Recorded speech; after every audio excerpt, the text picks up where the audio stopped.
ngayong umaga po ng May 30, 2024 na kung saan sa ngayon ay wala na pong bagyo dito sa loob ng ating area of responsibility. Tuluyan na po na lumabas at nakalayo si Bagyong Aghon.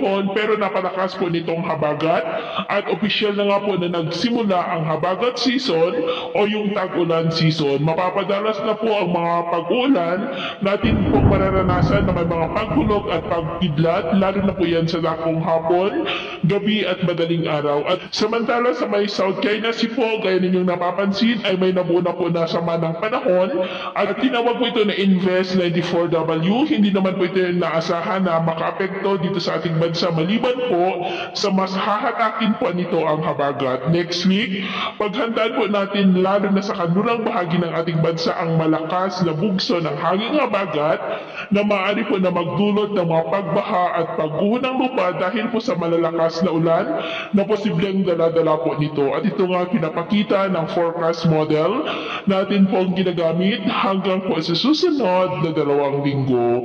At sa lagay ng ating panahon ngayong madaling araw ay may mga isolated rain sa ilang bahagi ng Ilocos Region, Central Luzon, Metro Manila, ilang bahagi ng Calabarzon, Mimaropa, Camarines Norte, Masbate, Iloilo, Bacolod, Southern Negros, Southern Leyte, Dinagat Island at southern part po ng Mindanao.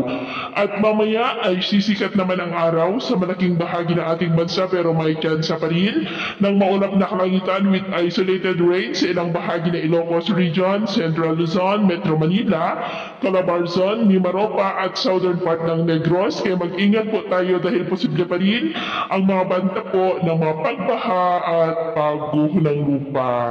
At sa atin naman pong mga baybayin dahil po sa habagat ay maalon po sa kanlurang baybayin ng Luzon.